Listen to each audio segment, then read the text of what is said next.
ਹਿਮਾਲਿਆ ਪਰਬਤ ਅਤੇ ਉੱਤਰ ਦੇ ਵਿਸ਼ਾਲ ਮੈਦਾਨਾਂ ਤੋਂ ਬਾਅਦ ਆਪਾਂ ਹੁਣ ਪ੍ਰਾਇਦੀਪੀ ਪਠਾਰਾਂ ਬਾਰੇ ਪੜ੍ਹਾਂਗੇ, ਜਿਨ੍ਹਾਂ ਨੂੰ ਪੈਨਿਨਸੂਲਰ ਪਲੇਟੋਜ਼ ਵੀ ਕਿਹਾ ਜਾਂਦਾ ਹੈ। ਇਹ ਭਾਰਤ ਦਾ ਤੀਸਰਾ ਪ੍ਰਮੁੱਖ ਭੂ-ਭਾਗ ਹੈ। ਇਹ ਮੱਧ ਅਤੇ ਦੱਖਣੀ ਭਾਰਤ ਦਾ ਪਠਾਰੀ ਇਲਾਕਾ।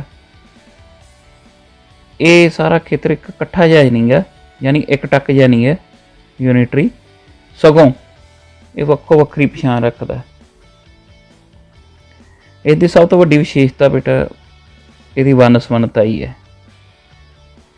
ਇਹਦੇ ਵਿੱਚ ਜਿਹੜੇ ਇਲਾਕੇ ਹੈ ਉਹ ਤੁਹਾਨੂੰ ਮੈਂ ਦੱਸਣ ਜਾ ਰਿਹਾ ਹਾਂ। ਇਹ ਪਠਾਰ ਦੁਨੀਆ ਦੇ ਸਭ ਤੋਂ ਪ੍ਰਾਚੀਨ ਭੂ ਰੂਪਾਂ ਵਿੱਚੋਂ ਇੱਕ ਹੈ। ਦੱਸਿਆ ਜਾਂਦਾ ਹੈ 360 ਕਰੋੜ ਸਾਲ ਪੁਰਾਣਾ ਇਹ ਪਠਾਰ 360 ਕਰੋੜ ਸਾਲ ਪੁਰਾਣਾ ਹੈ। ਹਿਮਾਲਿਆ ਤੋਂ ਵੀ ਵੱਡਣ ਵੀ ਹੈ। ਅਤੇ ਪ੍ਰੀ ਕੈਂਬਰੀਅਨ ਯੁੱਗ ਤੋਂ ਪਹਿਲਾਂ ਇਹ ਗੋਂਡਵਾਨਾ ਲੈਂਡ ਦਾ ਵੀ ਹਿੱਸਾ ਹੁੰਦਾ ਸੀ। ਧਰਤੀ ਦੇ ਇਤਿਹਾਸ ਦਾ ਸਭ ਤੋਂ ਵੱਡਾ ਕਾਲ ਹੈ। ਜੇ ਆਪਾਂ ਗੱਲ ਕਰੀਏ 360 ਕਰੋੜ ਸਾਲ। ਇਹਦਾ ਆਕਾਰ ਤਿਕੋਣਾ ਅਤੇ ਇਸ ਤਿਕੋਣ ਦੀ ਜਿਹੜੀ ਦੱਖਣੀ ਟਿਪ ਆ ਜਾਂ ਸਭ ਤੋਂ ਦੱਖਣੀ ਸਿਰਾ ਉਹ ਕੰਨਿਆ ਕੁਮਾਰੀ ਹੈ।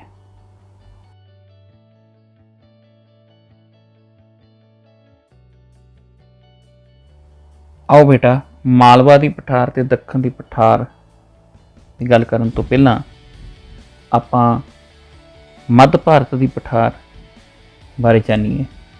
ਇਹ ਪਠਾਰੀ ਇਲਾਕਾ ਬੇਟਾ ਮਾਰਵਾੜ ਪਠਾਰ ਦੇ ਪੂਰਬ ਵਿੱਚ ਹੈ ਅਤੇ ਇਸ ਦੀ ਦਰਾੜ ਘਾਟੀ ਜਿਹੜੀ ਹੈ ਉਸ ਵਿੱਚੋਂ ਚੰਬਲ ਅਤੇ ਉਹਦੀਆਂ ਸਹਾਇਕ ਨਦੀਆਂ ਵਗਦੀਆਂ। ਇਹ ਪਠਾਰ ਕਾਫੀ ਕਟਿਆ ਫਟਿਆ ਹੈ ਅਤੇ ਆਪਣੀਆਂ ਉਗੜ ਦੁਗੜੀਆਂ ਘਾਟੀਆਂ ਯਾਨੀ ਰੇਵਾਈਨਸ ਲਈ ਪ੍ਰਸਿੱਧ ਹੈ।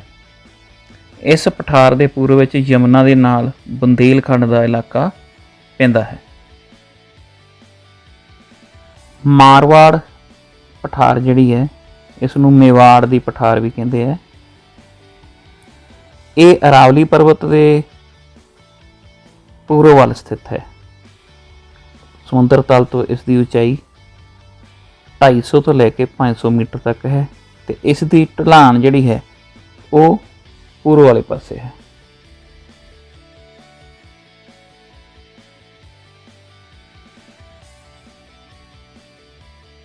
ਹੁਣ ਬੇਟਾ ਗੱਲ ਆ ਗਈ ਮਾਲਵਾ ਪਠਾਰ ਦੀ।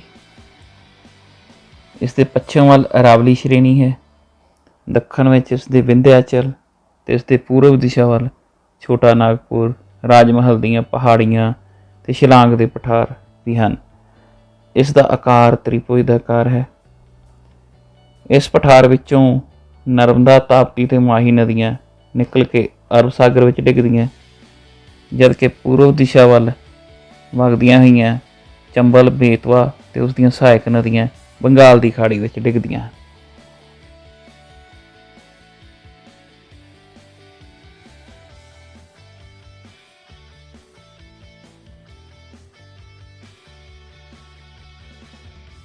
ਖਣਿਜ ਪਦਾਰਥ ਦੀਆਂ ਖਾਣਾਂ ਕਰਕੇ ਮਹੱਤਵਪੂਰਨ ਛੋਟਾ ਨਾਗਪੁਰ ਦਾ ਪਠਾਰ ਵੀ ਇਸੇ ਇਲਾਕੇ ਦਾ ਹਿੱਸਾ ਹੈ। ਇਹ ਪਠਾਰ ਜਵਾਲਾਮੁਖੀਆਂ ਦੁਆਰਾ ਵਿਛਾਈ ਗਈ ਕਾਲੀ ਮਿੱਟੀ ਦਾ ਬਣਿਆ ਹੋਇਆ ਹੈ, ਜੋ ਕਪਾਹ ਅਤੇ ਗੰਨੇ ਦੀ ਖੇਤੀ ਲਈ ਕਾਫੀ ਲਾਹੇਵੰਦ ਹੈ। ਇਸ ਖੇਤਰ ਵਿੱਚ ਹਜ਼ਾਰੀਬਾਗ, ਗਿਆ ਅਤੇ ਰਾਂਚੀ ਦੇ ਪਠਾਰ ਸ਼ਾਮਲ ਹਨ। ਇਸ ਪਠਾਰ ਵਿੱਚ 3 ਵੱਡੀਆਂ ਪਹਾੜੀ ਲੜੀਆਂ ਅਰਾਵਲੀ, ਵਿੰਧਿਆਚਲ ਅਤੇ ਸਤਪੁੜਾ ਆਉਂਦੀਆਂ ਹਨ। ਅਰਾਵਲੀ ਦੀ ਪਰਬਤ ਲੜੀ ਜਿਹੜੀ ਹੈ ਉਹ ਦਿੱਲੀ ਤੋਂ ਸ਼ੁਰੂ ਹੋ ਕੇ ਪਾਲਨਪੁਰ ਜੋ ਕਿ ਗੁਜਰਾਤ ਵਿੱਚ ਹੈ ਉੱਥੋਂ ਤੱਕ ਸੰਸਾਰ ਦੀ ਸਭ ਤੋਂ ਪੁਰਾਣੀ ਪਰਬਤ ਲੜੀਆਂ ਵਿੱਚੋਂ ਇੱਕ ਹੈ। ਇਸ ਦੀ ਲੰਬਾਈ 800 ਕਿਲੋਮੀਟਰ ਤੱਕ ਹੈ ਅਤੇ ਇਸ ਦੀ ਉੱਚੀ ਚੋਟੀ ਗੁਰੂ ਸ਼ਿਖਰ ਹੈ, ਜਿਸ ਦੀ ਉਚਾਈ 1722 ਮੀਟਰ ਹੈ ਅਤੇ ਇੱਕ ਦर्रा ਗੋਰਨ ਘਾਟ ਹੈ ਜੋ ਗੁਰੂ ਸ਼ਿਖਰ ਅਤੇ ਮਾਊਂਟ ਆਬੂ ਨੂੰ ਵੱਖ ਕਰਦਾ ਹੈ। विंध्याचल पहाड़ियाँ जोबत तो लैके सासाराम, जोबत गुजरात च है ते सासाराम बिहार विच है, इत्थों तक 1200 किलोमीटर की लंबाई विच फैलियां हुई हैं। सतपुड़ा पच्छम विच राज पिपला दीयां पहाड़ियां तो पूर्व विच मैदान दीयां पहाड़ियां तक 900 किलोमीटर की लंबाई विच फैलियां हुई हैं। इस लड़ी की सब तो उच्ची चोटी धूपगढ़ जो कि 1350 मीटर है। एक होर महत्वपूर्ण पठार जिसका रकबा 5 लाख वर्ग किलोमीटर फैलिया हुआ है, वो दक्खन की पठार है। ये प्रायद्वीपी पठारां विचों सब तो वड्डी पठार है। इस पठार की ढलान पश्चिम तो पूर्व वाल है ते इत्थे वगन वालियां नदियां हैं गोदावरी, कृष्णा, कावेरी, महानदी, इंद्रावती, तुंगभद्रा, पेनार, ये सारियां पूर्व वाल वगदियां हुई बंगाल की खाड़ी विच डिगदियां हैं। बेटा तुहानूं पता कि कुछ नदियां 12 होंदियां ते कुछ मौसमी नदियां।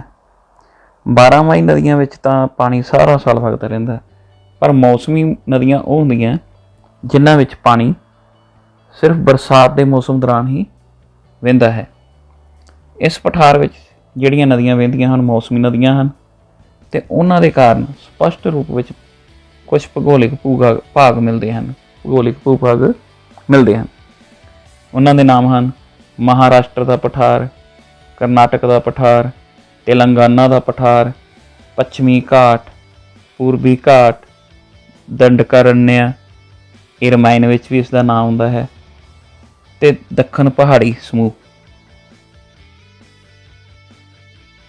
की बच्चों तुहानूं पता है कि जिहड़ा महाराष्ट्र का पठार है वो बसाल्ट के पिघले हुए लावे नाल बनिया होया है ते इस दियां बसाल्ट दियां चट्टानां हैं।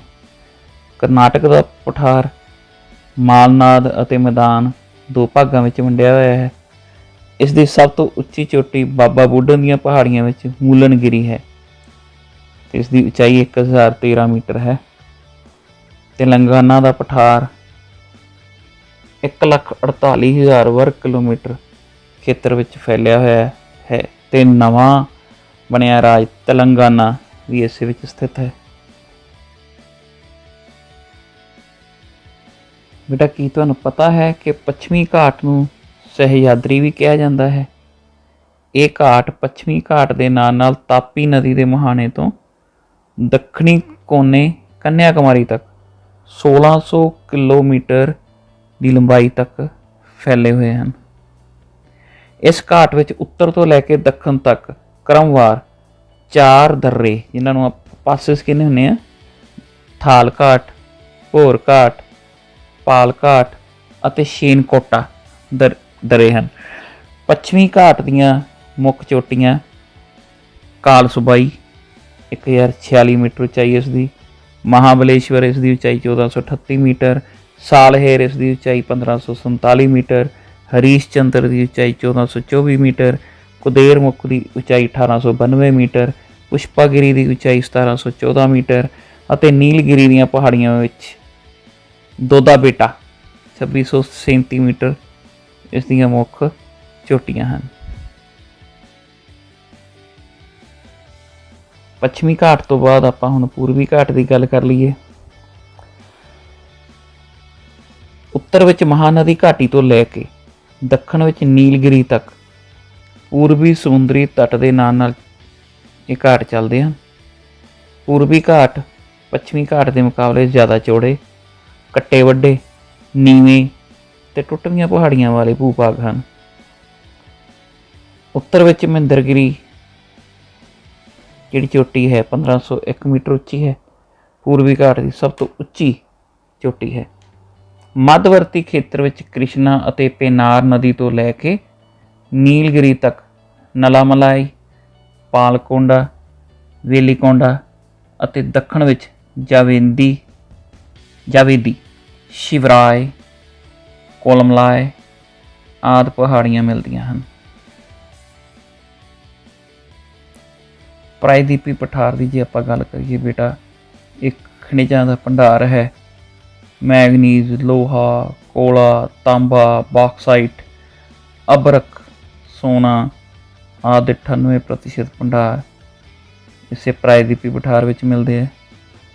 इस तो इलावा इत्थे खेती भी की जाती है। चाह, रबड़, गन्ना, दालां, कॉफ़ी, जवार, बाजरा, मसाले, तंबाकू ਅਤੇ तेलों के बीजों की भरपूर मात्रा इत्थे मिलती है।